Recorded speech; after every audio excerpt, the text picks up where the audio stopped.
Coucou beauté de l'univers, bienvenue dans le podcast Tu mérites un amour. Je suis Sarah Benziane et l'une de mes missions, c'est de t'aider à exprimer clairement et simplement tes besoins et tes valeurs, que ce soit dans tes relations amoureuses pour arrêter d'enchaîner les relations foireuses, que ce soit pour lancer ton business, notamment ton business en ligne si tu es dans la relation d'aide, et je t'accompagne à faire tout cela, y compris dans ta vie personnelle, dans ta vie sociale, dans ta vie familiale, dans ta vie amicale. L'idée c'est vraiment de t'aider à te reconnecter à toi en fait, et à incarner la personne que tu veux devenir et qui est déjà là, qui est déjà en route mais que tu n'as peut-être pas encore révélé. Installe-toi confortablement parce que dans ce podcast on va échanger sur plusieurs sujets, plusieurs thématiques comme les relations amoureuses, l'argent, la sexualité, le business, la religion, etc. Tous les sujets qui peuvent être importants et qui peuvent t'aider à avancer dans ton cheminement. Prends un petit plaid, une petite tisane, un petit café, mets-toi bien, peu importe, l'essentiel c'est que tu sois avec nous et je te retrouve tout de suite pour l'épisode du jour. C'est parti.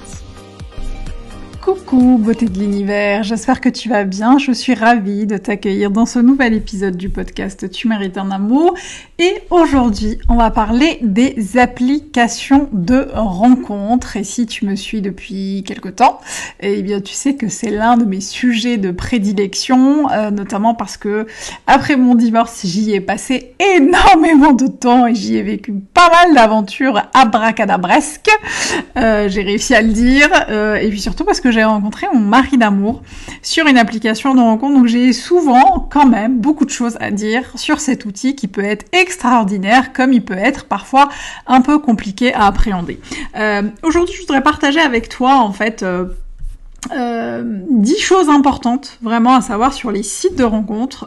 Quand je dis sites de rencontres, ça englobe aussi les applications de rencontres. Et en fait, je discute souvent avec mon mari sur nos expériences, sur les applications de rencontres, etc., etc. Et il y a des points qui convergent. Et on constate aussi quand même qu'il y a pas mal d'expériences différentes. Pas parce que c'est un homme et que je suis une femme, mais parce que on y est souvent allé avec nos propres bagages, avec nos propres filtres, nos conditionnements, nos cultures, nos croyances, etc., etc.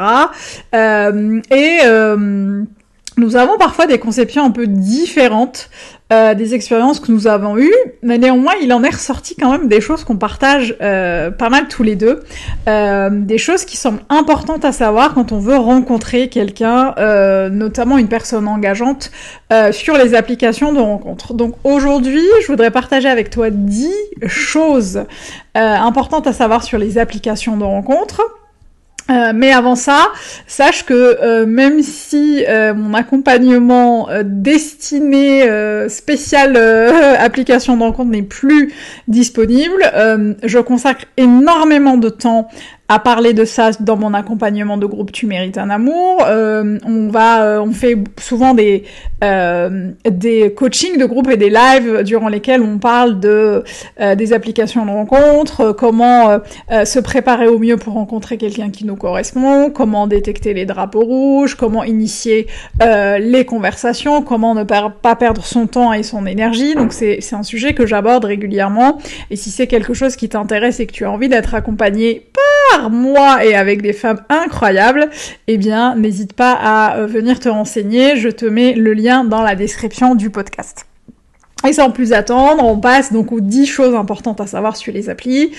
Déjà, franchement, la première chose que j'ai envie de te dire, c'est que c'est super important de poser l'intention quand tu vas sur les applis. Ce que j'entends par là, c'est que ce soit pour t'amuser ou pour une relation plus sérieuse, pour moi, c'est super important de savoir ce que tu veux et de l'exprimer clairement et d'y aller avec l'intention de le trouver. Et si tu ne sais pas ce que tu veux, appelle-moi, on pourra faire quelque chose. Mais blague à part, c'est super important que tu y ailles avec l'intention que tu as en fait de base, sans te cacher derrière le ouais on verra, j'y vais, mais on verra ce que j'y trouve. Vraiment essaye d'y aller avec l'intention la plus proche de ce que tu ressens, et tu verras que l'expérience sera parfois différente. La deuxième chose, c'est de jouer le jeu du dating. Et ça, c'est un truc important aussi parce que lorsque tu t'inscris sur une appli, bah, tu vas avoir plusieurs profils qui se présentent à toi. Et pour moi, c'est important de... Enfin, c'est préférable de trier tout de suite en fonction de tes critères, d'y aller gaiement, d'échanger avec des hommes ou des femmes qui matchent avec toi, dans la joie, dans la bonne humeur, et de vraiment jouer le jeu sans pression parce que bah, c'est quelque chose qui peut parfois prendre du temps. Et en parlant de temps, la troisième chose qui est importante, c'est d'y consacrer justement du temps. Parce que être sur les applis, je te l'accorde, ça demande parfois beaucoup de temps, beaucoup d'énergie. Tu dois trier les profils, virer les relous de service, t'assurer que tu parles à des personnes réelles, au revoir les faux profils. Et pour ça, c'est super important en fait de te poser et d'y consacrer ton temps et ton énergie. La quatrième chose, c'est que bah c'est ok de dire non. L'une de mes clientes m'a dit un jour qu'elle laissait un peu traîner les échanges sur Tinder parce qu'elle n'osait pas dire non au gars qui l'a sollicité. Alors non seulement t'as le droit de dire non parce que c'est toi qui choisis, mais plus tu diras rapidement aux gens ce que tu cherches, plus tu leur diras rapidement que c'est pas forcément des personnes qui te correspondent, plus tu auras de facilité à le faire, plus tu auras de facilité à rebondir, et mieux ce sera.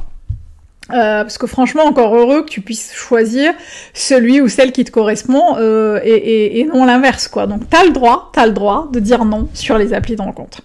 Perso, je le faisais toujours dès que je le sentais pas, en fait, la personne. Je restais assez courtoise, gentille, mais assez ferme en disant merci beaucoup pour ces échanges sympas, mais je ne vais pas donner suite. Et puis si la personne insiste, je peux aller parfois jusqu'à bloquer et passer à autre chose. En fait, c'est encore une fois, les applis demandent beaucoup d'énergie. C'est important de ne pas la gaspiller, à te justifier face à des inconnus qui feraient exactement la même chose avec toi si tu n'étais pas la personne qui leur correspondait.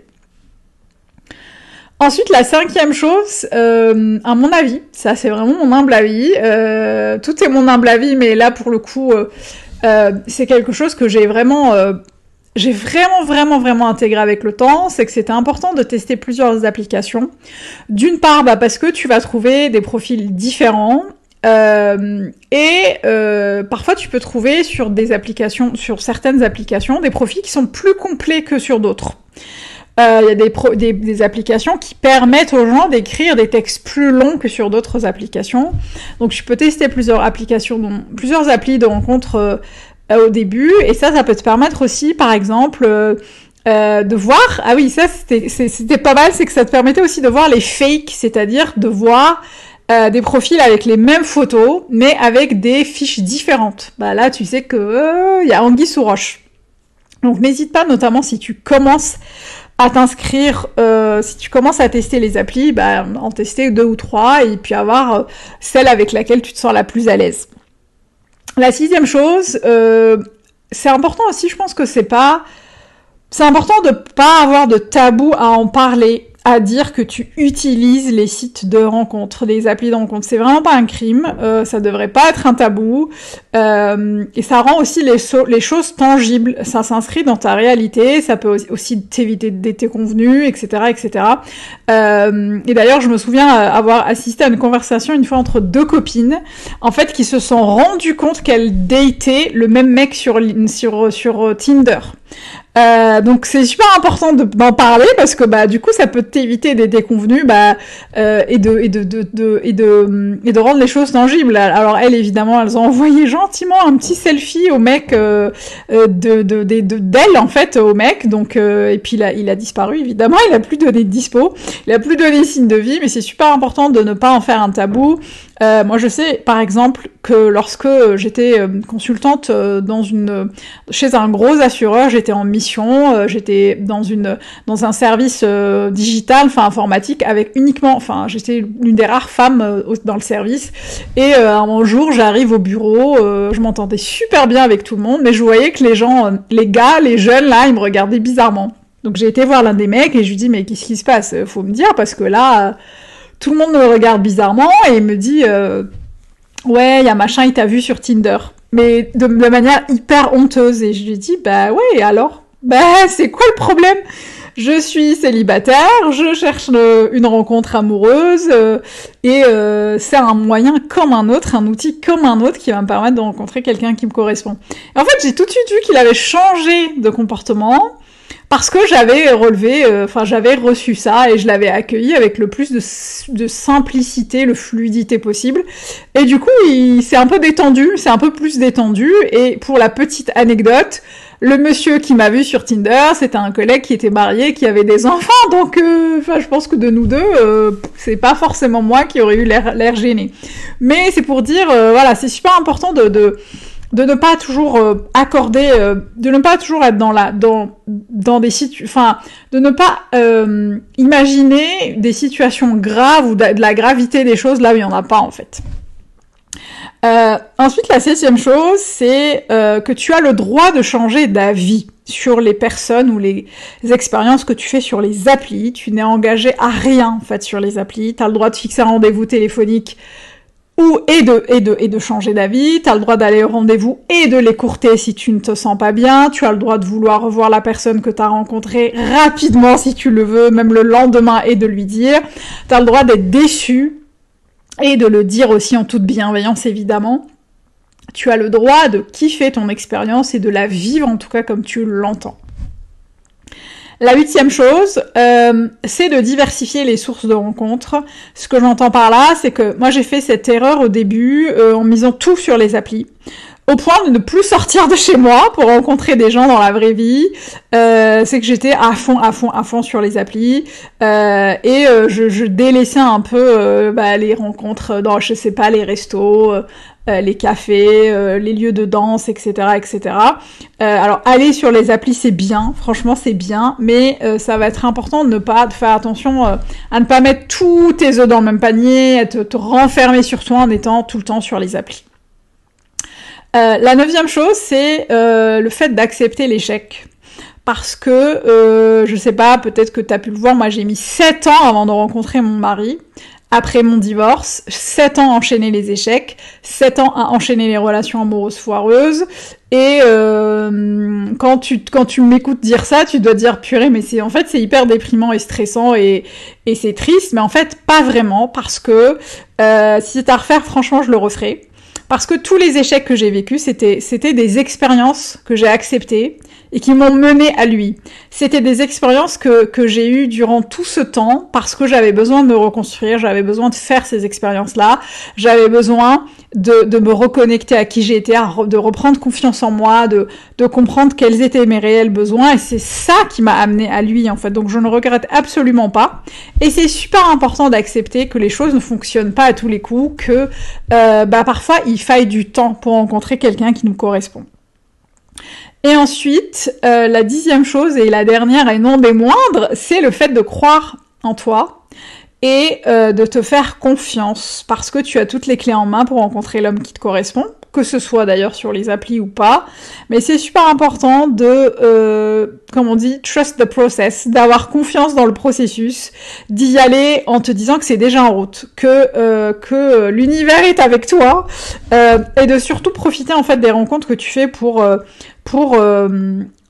affirmer ta puissance, ton pouvoir, pour laisser faire les choses, et vraiment kiffer. Moi, je sais qu'à partir du moment où j'ai commencé à le faire, j'ai vraiment commencé à faire des vraies rencontres sympas, j'ai même rencontré des vrais potes qui sont encore mes potes aujourd'hui sur des applications de rencontres, parce que j'y allais avec moins d'enjeux, avec moins de pression, avec en se disant vas-y je kiffe, et puis les choses arriveront en temps voulu, et elles sont arrivées en temps voulu. Aujourd'hui je ne le regrette absolument pas, parce que j'ai rencontré le meilleur des maris sur une appli de rencontre, parce que j'ai fait confiance au processus, et parce que j'ai pris le temps de m'écouter, de me reconstruire, de guérir et de continuer à cheminer.